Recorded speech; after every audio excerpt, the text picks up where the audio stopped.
मैं हूँ साधना मिश्रा। आप लोग के बेटी विवाह गीत सुनाने जा रही हूँ, आप लोग जरूर सुनिए।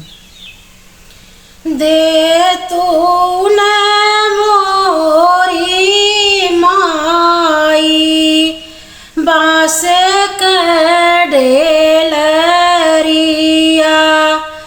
फूलवा लोढ़न में जाब।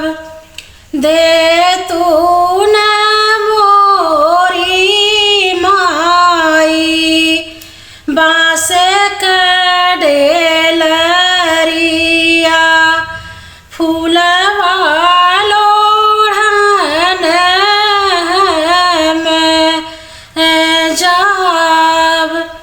फूलवा मई लोढ़ी लोढ़ी धरबई डेलरिया शिव के पूजन में जाब। फूलवा मई लोढ़ी लोढ़ी धरबई डेलरिया शिव के पूजन में जाब। शिव के मई पूजी पूजी मंगबई मंगनवा शिव भोले देखी मुस्काई। जवनई मंगन तू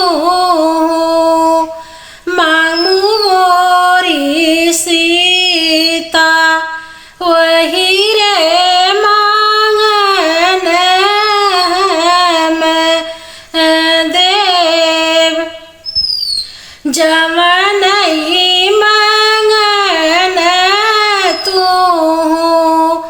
मांगू मोरी सीता वही रे मांगन में देव। सासुत मांगी सीता रानी का वसीला ससुर जी मांगई राजा दशरथ जैसन। देवरात मांगी सीता सात पाँच ननदी जे मांगलिए केल। देवरात मांगी सीता सात पाँच ननदी जे मांगली केल।